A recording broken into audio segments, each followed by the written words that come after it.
नमस्कार दोस्तों, मैं रजत आपका समाजशास्त्र विषय में हार्दिक स्वागत करता हूं। तो आज की हम क्लास में बात करेंगे मैक्स वेबर को लेकर। ठीक है, जैसा कि आपके ऑलरेडी थंबनेल पर पढ़ा हुआ है, तो मैक्स वेबर से संबंधित कुछ प्रश्न है उनको हल करेंगे। साथ ही साथ में कुछ प्रश्न मार्क्स से संबंधित हैं, जैसे कल तो एक क्वेश्चन मैंने आपको दिया था लास्ट में, उसके अलावा 2-3 प्रश्न और जो है मार्क्स से जुड़े हुए थे और वो मैक्स वेबर के साथ में ही रह गए। तो आज उनको जो है कंप्लीट कर लेते हैं। ठीक है कुछ थ्योरीज है उनको लेकर प्रश्न है। कल वाले क्वेश्चन का आंसर कर लेते हैं, क्योंकि आपको नहीं उतना समझ में आया होगा, मे भी शायद, मुझे ऐसा लगता है, मतलब स्वयं से लगा कि शायद ना समझ में आया हो, तो एक बार समझ लेते हैं। मार्क्स के द्वंद्ववाद की हीगल के द्वंद्ववाद से तुलना के संदर्भ में निम्नांकित कथनों में से असत्य कथन का चुनाव करना है आपको। पहला स्टेटमेंट है, हीगल और मार्क्स ने दोनों द्वंद्ववाद की प्रक्रिया के 3 तत्व वाद, प्रतिवाद और संवाद में क्या है, विश्वास रखते हैं। ठीक, पहला स्टेटमेंट। दूसरा स्टेटमेंट, मार्क्स ने ही कल के विपरीत भौतिकवाद को अपने दर्शन का आधार बनाया है। मार्क्स ने हीगल के विपरीत, ठीक है, विपरीत भौतिकवाद को अपने दर्शन का आधार बनाया है। ठीक। सी, मार्क्स पदार्थ तत्व को प्रमुख देता है या उसको प्रमुखता से मानता है। ठीक है। डी, उपरोक्त में से कोई नहीं। तो देखिए स्टेटमेंट में बता देता हूं, उपरोक्त में से कोई भी नहीं स्टेटमेंट आपका जो है यहां पर गलत नहीं है। लेकिन अब दोनों के सिद्धांतों को लेकर अगर हम बात करें तो यहां पर लिखिए मार्क्स, यहां लिख लीजिए हीगल। ठीक है, दोनों को लेकर अगर हम बात करना चाहें, ठीक है, या एक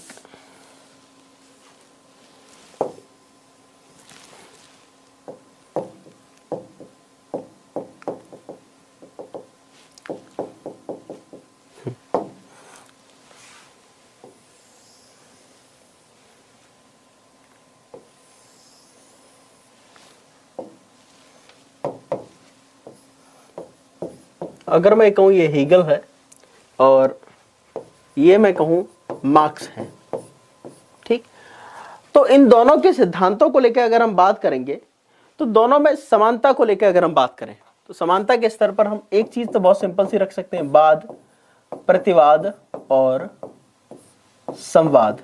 ठीक है, ये चीज कॉमन है, जो बीच का सर्कल है, जैसे इंटरसेक्शन है, ये आपका कॉमन फिनोमेना को दर्शाता है। ठीक है, कि ये आपका वाद, प्रतिवाद, संवाद, मतलब ये कॉमन चीज है।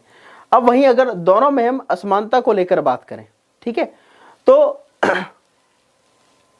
मार्क्स के ने क्या किया, हीगल के मत में बेसिकली जो चीजें थी, ठीक है, उन्होंने क्या कहा कि भौतिक वस्तुएं प्रकृति आदि आत्मा के विकार या उससे उत्पन्न है। ठीक है, अगर हम यहां पर लिखें तो भौतिक वस्तुएं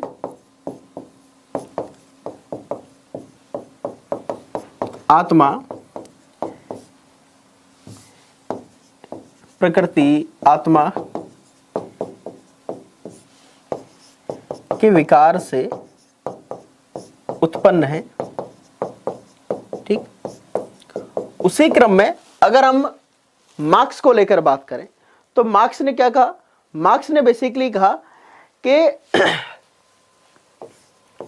आत्मा ठीक वैसे है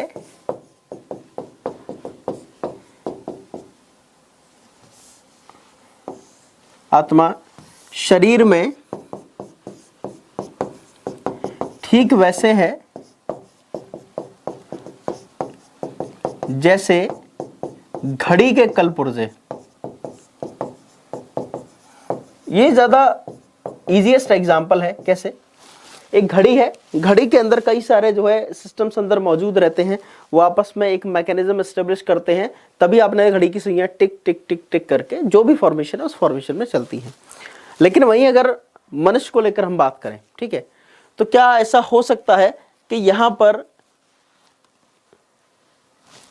हम अपनी आत्मा को एकदम से बाहर निकलकर रख दें, ठीक है, और वहां विकारों को लेकर, मतलब कि बेसिकली या इसको ऐसे समझिए, मार्क्स का जो बेसिकली मानना था वो ये था कि जिस प्रकार घड़ी के अंदर अलग अलग कलपुर्जों को जोड़कर घड़ी को क्या है, रनिंग स्टेटस में लाया जाता है, ठीक वैसे ही आत्मा भी शरीर के अंदर उसी तरह से कार्य करती है। यह मार्क्स का स्टेटमेंट था। अब अगर यहां पर एक सिंपल सी चीज को लेकर बात करें, मार्क्स ने क्या माना कि मानवीय चेतना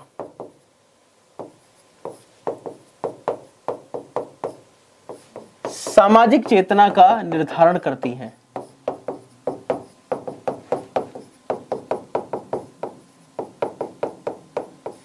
ये किसका मानना है? ये कार्ल मार्क्स का मानना है। वहीं अगर हीगल को लेकर बात करें तो हीगल के विचारों को अगर हम बेसिकली मान लें प्रधान तौर पर, तो उन्होंने क्या कहा था कि पदार्थ को विचारों का प्रतिबिंब बोला गया है। ठीक है, यहीं से चेंजेस क्या हो जाएगा, यहां पर उन्होंने कहा कि जो पदार्थ है वो विचारों का एक प्रतिबिंब है। तो ये बेसिकली दोनों के अंदर में ये अपने डिफरेंसेस मौजूद थे। ठीक है, समानता को लेकर ये 3 स्ट्रक्चर, असमानता को लेकर ये 2-2 स्ट्रक्चर आप जो है इसको इतना नोट कर लीजिए। ठीक, चलिए नेक्स्ट क्वेश्चन है आपका, मनुष्य का अस्तित्व निर्धारित करने वाला अतएव उसका अंतःकरण नहीं बल्कि उसका सामाजिक अस्तित्व ही उसका अंतःकरण जो है निर्धारित करता है। ठीक है, यह कथन किसका है? यह कथन किसका है?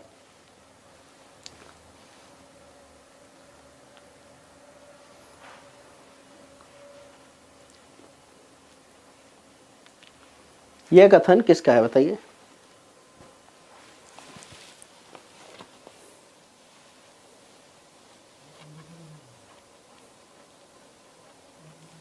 देखिए, मार्क्स को लेकर कुछ चीजें आपको और थोड़ा समझनी जरूरी है कि कार्ल मार्क्स को लेकर कई लोगों ने उनके जो सिद्धांत थे उन सिद्धांतों को बड़ा अस्पष्ट, अवैज्ञानिक और आधारहीन भी दर्शाया है।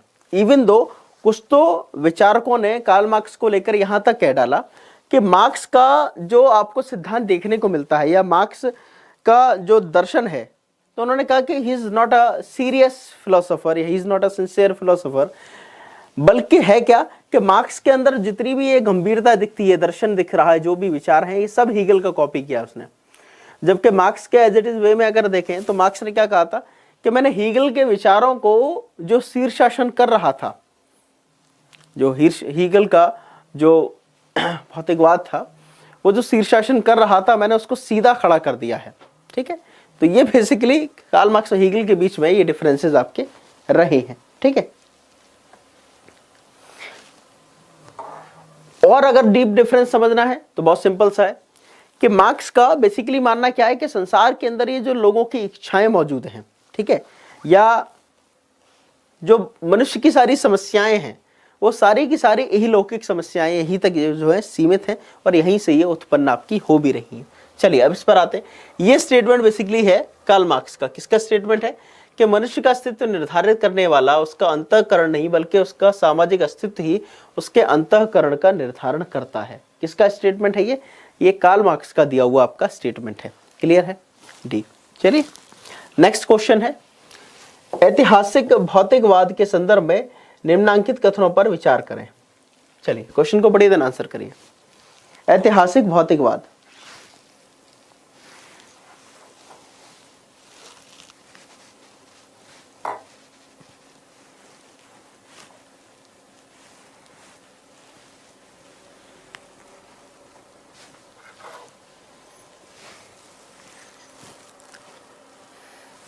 ऐतिहासिक भौतिकवाद के सिद्धांतों को लेकर बताइए कि क्या क्या है इसमें।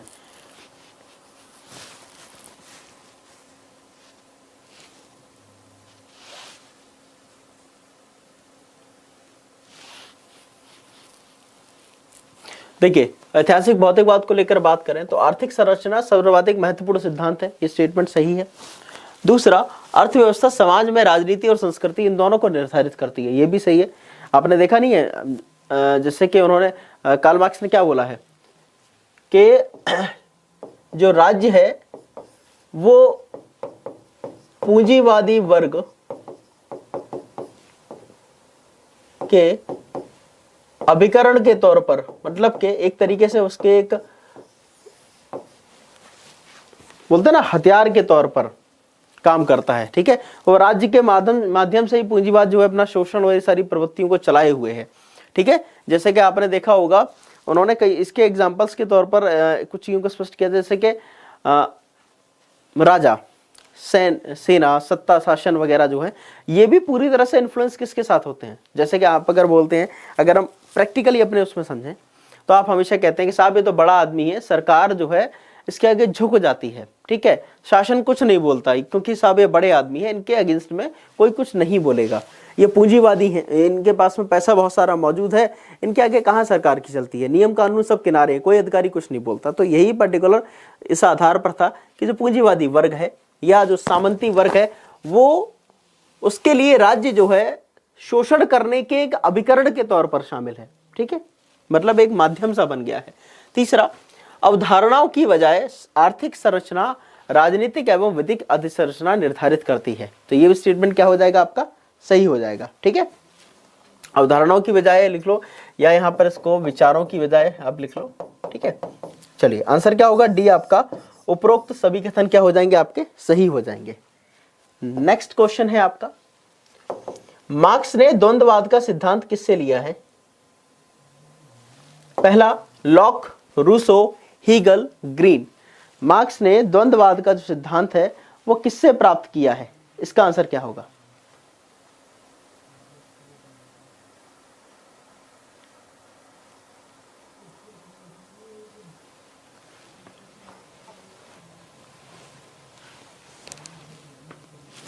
ठीक है, और इस पुराने वाले में एक चीज और स्टेटमेंट नोट कर लो कि राज्य पूंजीपतियों की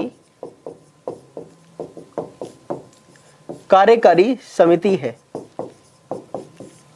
ये स्लैट में पूछा गया था इसलिए मैं इसको बता रहा हूं, ठीक है। किसी स्टेट का मैं पढ़ रहा था, स्टेट एलिजिबिलिटी टेस्ट का, तो वहां पर ये पूछा गया था, जैसे आपके नेट होता है ना ऑल ओवर इंडिया लेवल पर, उसी तरह से स्टेट में भी आपके होते हैं एग्जाम, ठीक है, स्टेट एलिजिबिलिटी टेस्ट के नाम से। तो उसमें पूछा गया था आपका, राज्य पूंजीपतियों की कार्य समिति है, यह कथन किसका है? वो यह कथन कार्ल मार्क्स द्वारा दिया गया कथन अपनी उनकी किस किताब में इनका जिक्र किया गया? तो बेसिकली क्या था, उन्होंने जो किताब लिखी थी ना कम्युनिस्ट मैनिफेस्टो, उस कम्युनिस्ट मैनिफेस्टो में ये स्टेटमेंट उनका है, ठीक है। तो वहां से ये लिया गया है, मतलब कि कार्ल मार्क्स से रिलेटेड है, बस इतना ध्यान रखना। राज्य पूंजीपतियों की कार्यकारी समिति है या पूंजीवादी वर्ग के लिए राज्य एक अभिकरण के तौर पर काम करता है, मैंने ऑलरेडी आपको बताया था। एग्जैक्ट स्टेटमेंट एक ही है, ये भी है। चलिए ये क्या, इसका क्या होगा, हीगल, बिल्कुल सही। क्या मार्क्स ने द्वंद्ववाद का जो सिद्धांत लिया है, जो डायलेक्टिज्म थ्योरी बेसिकली ली है, वो किससे ली है? उसने हीगल से लिया हुआ है। किससे? हीगल से।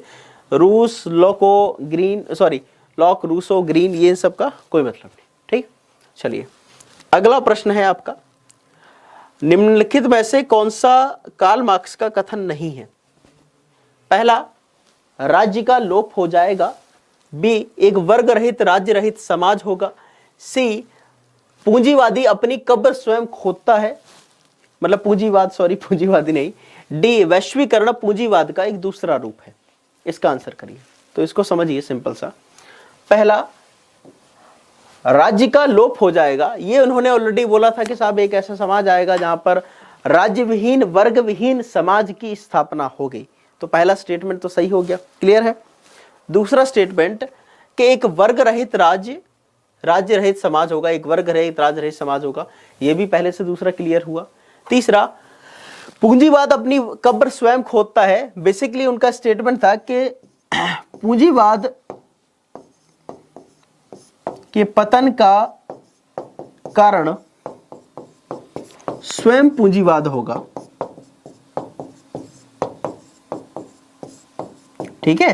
तो एक चीज और है, स्टेटमेंट एज इट इज ना याद रहे, बट उसका एक सेंट्रल आइडिया याद रहे। अब जैसे ये स्टेटमेंट है कि पूंजीवाद के पतन का कारण स्वयं पूंजीवाद है, तो इसका मतलब यही तो हुआ कि आप अपनी कब्र खुद खोद रहे हैं, आप खुद जो है नाश करने पे तुले हुए। तो ये बेसिकली एक ही स्टेटमेंट को अलग अलग फॉर्मेशन में लिख लिया जाता है, अलग अलग उसमें दे दिया जाएगा, क्योंकि मोस्टली क्या किताबें सब डब होकर ही यहाँ पर यूज हो रही हैं, ठीक है।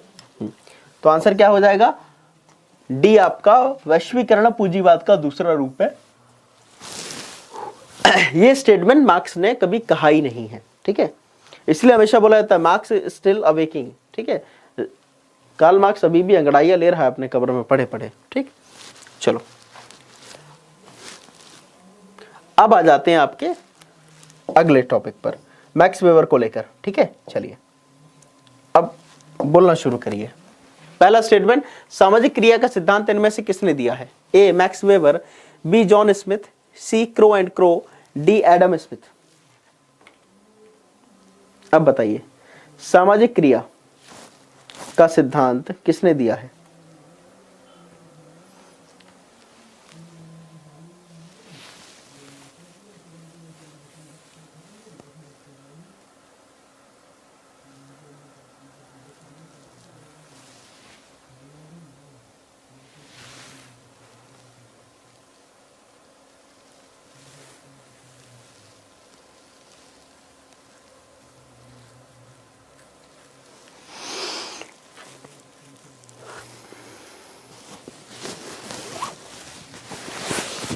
बताइए सामाजिक क्रिया का सिद्धांत किसने दिया? तो ये है मैक्स वेबर ने दिया। अब मैक्स वेबर ने सामाजिक क्रिया को क्या कहा? उन्होंने सीधे सीधे कहा कि देखिए सामाजिक क्रिया एक वैसी क्रिया है जिसमें के एक कर्ता एक दूसरे अन्य कर्ता के साथ में जुड़ा होता है, मतलब कि उसके हाव भाव दशाओं इन सब के साथ में उसका ऊपर इम्पैक्ट पड़ेगा और वह सभी लोग मिलकर कलेक्टिवली कुछ क्रियाओं को एस्टेब्लिश करते हैं। ठीक है, ये बेसिकली सामाजिक क्रिया को दर्शाता है।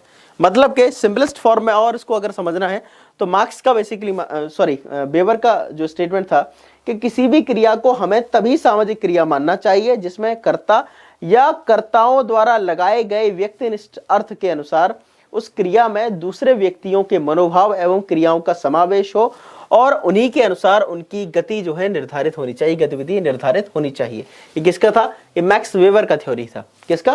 मैक्स वेबर का सामाजिक क्रिया का सिद्धांत। ठीक है, सामाजिक क्रिया के सिद्धांत को लेकर और भी लोगों ने लिखा, जैसे कि पार्सन्स ने सामाजिक क्रिया के सिद्धांत को लेकर यह कहा कि यह अभिमुखता का सिद्धांत है, अभिमुखता का सिद्धांत है। ठीक है, उसी क्रम में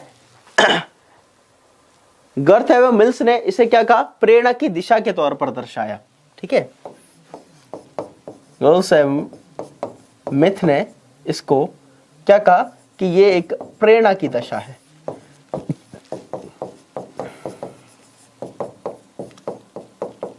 तौर पर दर्शाया। चलिए नेक्स्ट क्वेश्चन है, समाजशास्त्र सामाजिक क्रिया का उद्देश्यपूर्ण, बोधपूर्ण और अर्थपूर्ण अध्ययन करने वाला विषय है। यह कथन किसका है? पहला ऑप्शन मैक्स वेबर, दूसरा Anthony Giddens, C Antonio Gramsci, D Karl marks. क्या होगा इसका आंसर? समाजशास्त्र सामाजिक क्रिया का उद्देश्यपूर्ण, दोषपूर्ण और बोधपूर्ण और अर्थपूर्ण अध्ययन करने वाला विषय है, कथन किसका है?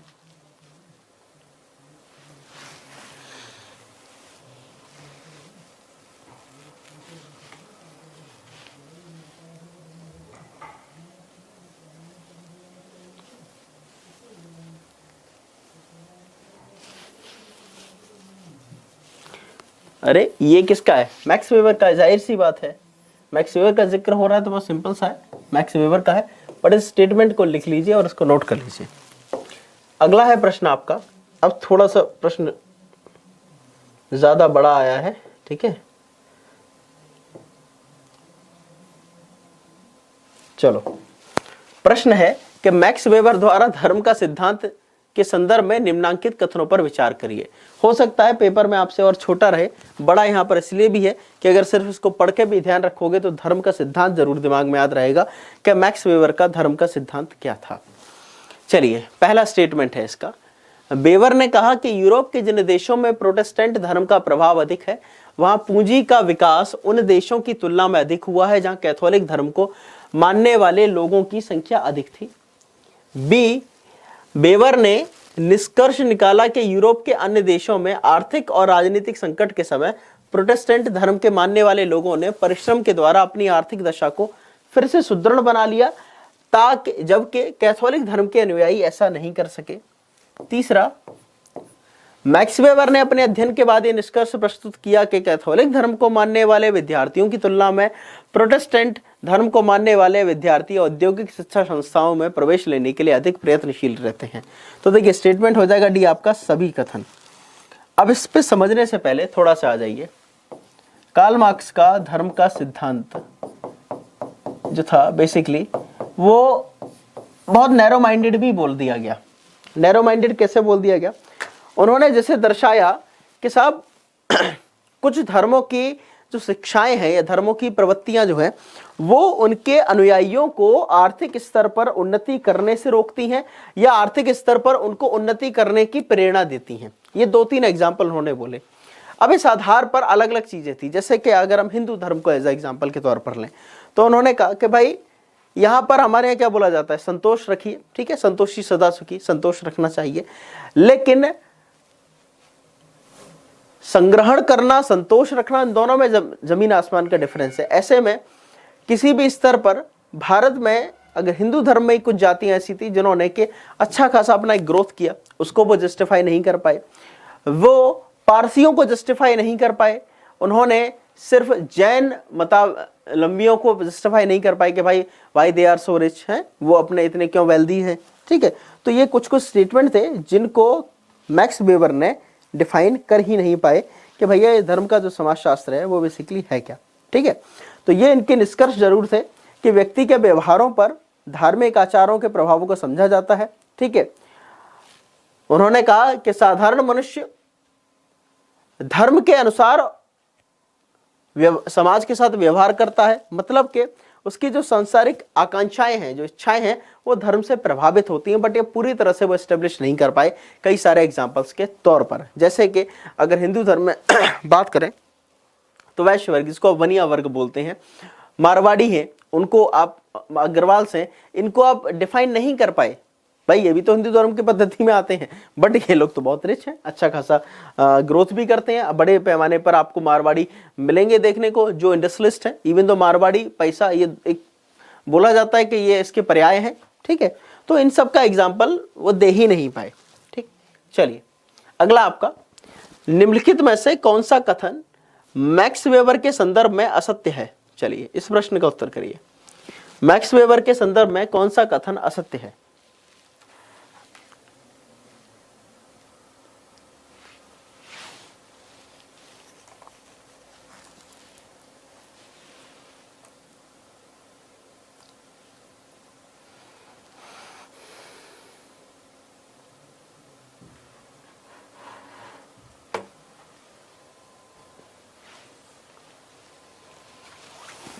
देखिए मैक्स वेबर के इस स्टेटमेंट्स को पढ़िए, उससे पहले कुछ चीज समझिए।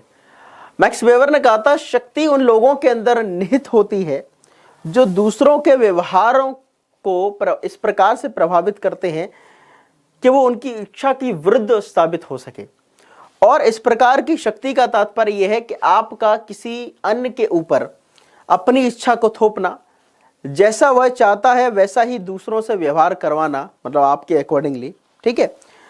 और जब इस शक्ति को बेसिकली इतना सब है शक्ति, और जब इसी शक्ति को वैधानिक स्वीकृति मिल जाती है तो उसको हम सत्ता के नाम से जानते हैं। ये स्टेटमेंट समझो। अब यहां स्टेटमेंट को समझो। प्रश्न में पहला, शक्ति लोगों में निहित होती है जो दूसरों के व्यवहार को उनकी इच्छा के विरुद्ध प्रभावित कर सकते हैं, ठीक है। और इसी की जो वैधानिक स्वीकृति है वो क्या कहलाती है? वो सत्ता कहलाती है। यही सब जब वैधानिक तौर पर स्वीकृत हो जाएगा तो ये सब क्या कहलाएगा? ये कहलाएगा सत्ता, ठीक है। इतना क्लियर हुआ। बी, सत्ता हमेशा संस्थागत होती है, ये भी सही है। तीसरा, सत्ता का संबंध विशिष्ट व्यक्ति से होता है। और डी, समाज में सत्ता विशेष रूप से आर्थिक आधारों पर आधारित होती है। अब सी और डी में कंफ्यूजन है। अब बताइए इसमें से क्या होगा? ए और बी तो एलिमिनेट कर दिए मैंने, अब यहां बताइए कि सत्ता का संबंध विशिष्ट व्यक्ति से हो। देखो जब भी आप सिद्धांतों को पढ़ेंगे तो यहाँ विशिष्ट व्यक्ति का नहीं बल्कि क्या है, सत्ता का संबंध किससे होता है? परिस्थिति के साथ में होता है। किसने दर्शाया था? मैक्स वेबर ने दर्शाया था। तो मैक्स वेबर ने कहा था कि देखिए सत्ता का जो संबंध है वो किसके साथ में जुड़ता है? वो जुड़ता है आपकी परिस्थिति के साथ में, ना कि विशिष्ट व्यक्ति के साथ में। इसी आधार पर उन्होंने सत्ता का विश्लेषण किया था और सत्ता के विश्लेषण में कुछ कुछ विशेषताएं दर्शाई थी उन्होंने। वो क्या क्या विशेषताएं थी? पहली विशेषता के तौर पर उन्होंने कहा कि शक्ति है और शक्ति का एक रूप है। दूसरा, शक्ति क्या है? सत्ता क्या है? सत्ता जो है हमेशा संस्थागत होगी। तीसरा, ये परिस्थिति के साथ में जुड़ती है।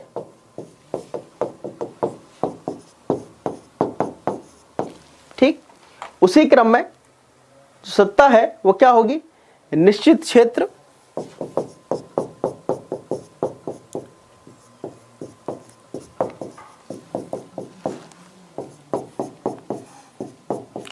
विशिष्ट अधिकार,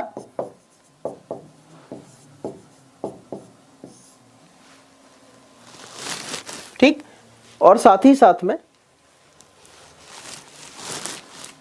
अस्तित्व के साथ में होती है। ठीक है, तो ये विशेषताएं थी बेसिकली। ठीक है, चलिए इसको नोट करिए। अब इनके क्रम में आपको समझा देता हूं। सबसे पहले शक्ति का रूप। शक्ति का रूप सिंपलेस्ट फॉर्म में आपको दर्शाया था कि सत्ता क्या है, एक शक्ति का ही रूप है। सामाजिक, वैधानिक, सांस्कृतिक ये मान्यताएं जब दे दी जाती हैं तो क्या होगा, वो सत्ता के तौर पर प्रकट होने लगती है। ये शक्ति का एक रूप है। बी फॉर्मेट, संस्थागत। जाहिर सी बात है क्या है, इसके प्रॉपर नियम हैं, कार्य प्रणालियां हैं, कुछ रीति रिवाज हैं, कुछ प्रथाएं हैं, कुछ कार्य परंपराएं हैं। तीसरा, परिस्थिति के साथ में जुड़ाव होना, मतलब के व्यक्ति का उस परिस्थिति पर क्या होगा, आरोहण होगा, या उस परिस्थिति को वो हैंडल कर रहा होगा, या उस परिस्थिति में मौजूद होगा जहां पर उसको सत्ता मिल जाती है। ठीक है, मतलब व्यक्ति विशिष्ट के साथ नहीं बल्कि उसकी परिस्थिति के साथ में सत्ता का जुड़ाव है। अगला, विशिष्ट क्षेत्र। जाहिर सी बात, सॉरी, वो निश्चित क्षेत्र। तो निश्चित क्षेत्र का मतलब क्या है, एक व्यक्ति जो सत्ता का प्रयोग करता है या सत्ता का उसका जो प्रयोग है वो हमेशा क्या रहेगा, निश्चित रहेगा। हर किसी की कुछ अपनी सीमाएं हैं और उन्हीं सीमाओं के अंतर्गत वो सत्ता का प्रयोग करता नजर आएगा। उसी क्रम में विशिष्ट अधिकार, जिन लोगों के पास में सत्ता मौजूद है, ठीक है, जिन लोगों के पास में विशिष्ट अधिकार का मतलब है जिन लोगों के पास में सत्ता मौजूद होती है उनके पास में प्रॉपर कुछ अधिकार, शक्तियां ये सारी की सारी प्राप्त होती हैं और उनका प्रयोग वो संस्थागत तरीके से ही आपका क्या है, करता है। उसी क्रम में सत्ता का अस्तित्व। अब सत्ता का अस्तित्व है, जाहिर सी बात है, सत्ता परिवार में भी मौजूद होती है। हम बोलते हैं ना पितृसत्तात्मक, ठीक है।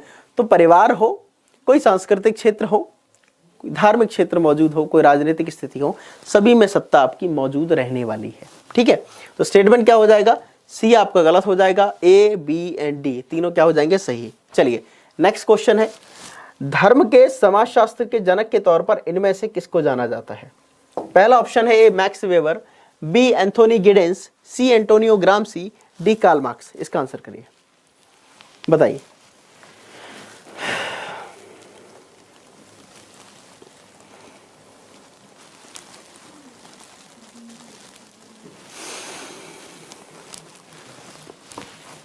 धर्म के समाजशास्त्र के जनक के तौर पर इनमें से किसको जाना जाता है।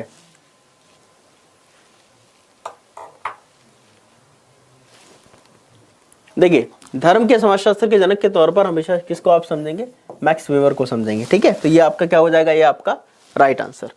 नेक्स्ट क्वेश्चन है, प्रोटेस्टेंट आचार और पूंजीवाद की आत्मा। ठीक है, इसको अंग्रेजी में याद रखना ज्यादा अच्छा रहेगा।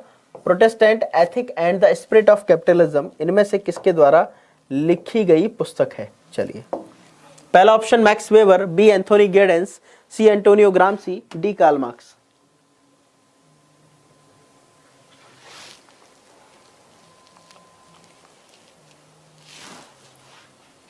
बिल्कुल, क्या, ए मैक्स वेबर। ठीक है, चलिए अब मैक्स वेबर की लिखी हुई कुछ किताबें हैं, उनके नाम लिख लीजिए।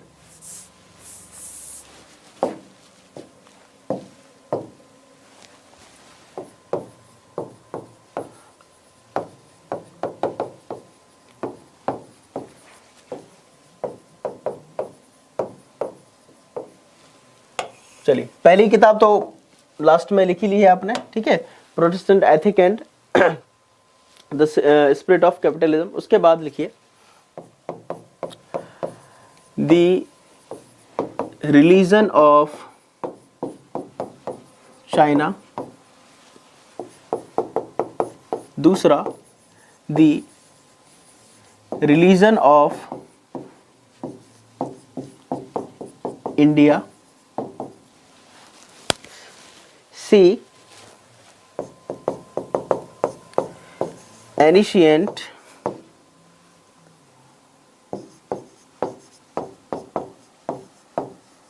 Judaism, ancient Judaism, and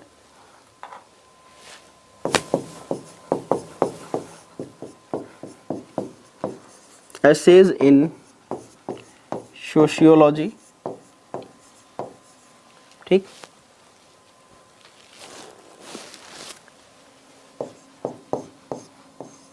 general economic history, ठीक है। उसी क्रम में एक किताब और लिखी थी उन्होंने, इकोनॉमी एंड सोसाइटी,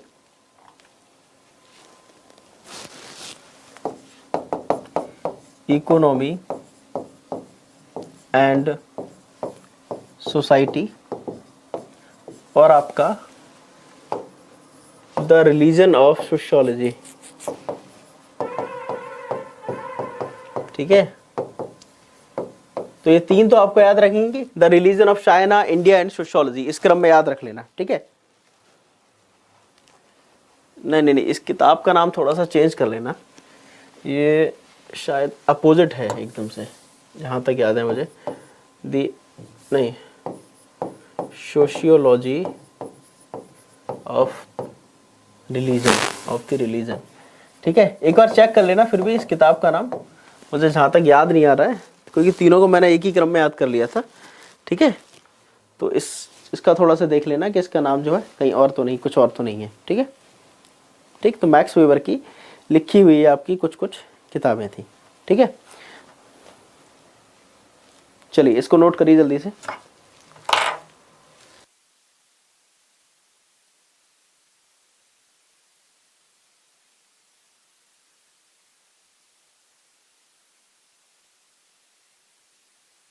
ठीक, कौन कौन सी थी? The religion of China, the religion of India, ancient Judaism, Ashes in sociology, sociology of the religion, economy and society and general economic history. तो ये लिखी हुई किसके द्वारा किताब है? कार्ल मार्क्स के, मैक्स वेबर के द्वारा लिखी हुई किताब है।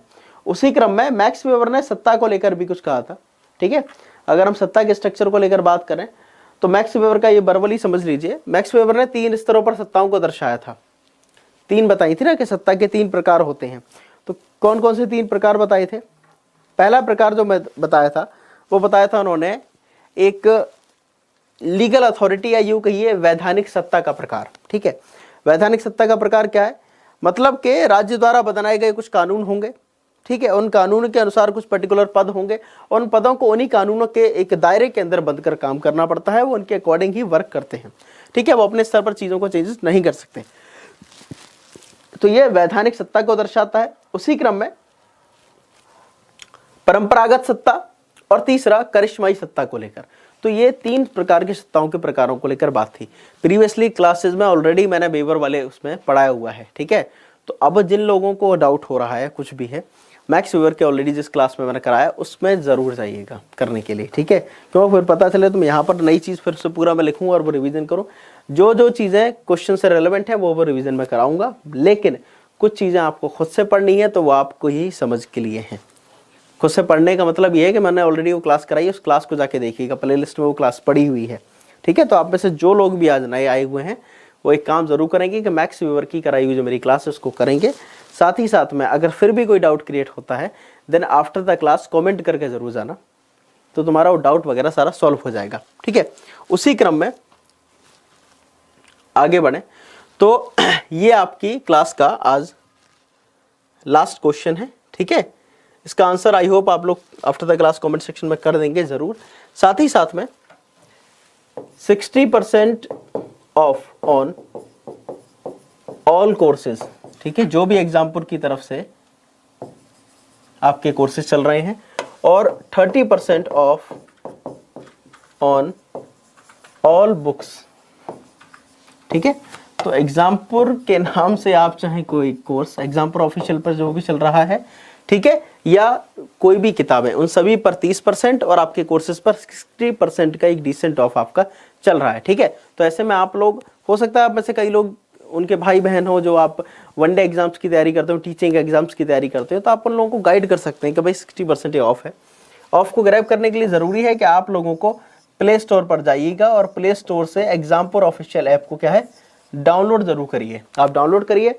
कुछ अगर और इशू आ रहा है देन नीचे after the class comment section में अपना वो लो कर देना कमेंट कि साहब ये हमको इशू आ रहा है, ऐसा कुछ इशू आ रहा है। ठीक है, नीचे आपका नंबर भी दिया गया है एक पट्टी पे, तो उस नंबर पर आप जो है कॉन्टैक्ट कर लीजिएगा। ठीक है, तो आफ्टर द क्लास अभी जस्ट एक आपको पोस्टर लग जाएगा और ज़्यादा डिटेल आपको वहाँ पर उसमें बेहतर समझ में आ जाएगी। नंबर्स वगैरह आप उसमें दिए हुए हैं। नहीं है तो कोई किसी का अगर कुछ पर्टिकुलर डाउट है तो मैंने अपना खुद का अपना मेल दिया हुआ है, उस मेल पर जो है आप मुझे मेल कर दीजिएगा। तो आज की जो आपकी क्लास थी, इस क्लास के लिए इतना ही। क्लास अगर अच्छी लगी देन उसको लाइक करो, शेयर करो एंड कमेंट करके जरूर बताओ। साथ ही साथ में इस क्वेश्चन का आंसर मुझे after the class comment section में जरूर करिएगा। और जिन लोगों के डाउट है मैक्स वेवर को रिलेटेड, वो ऑलरेडी प्लेलिस्ट में कराई हुई क्लास को जाकर जरूर देखें।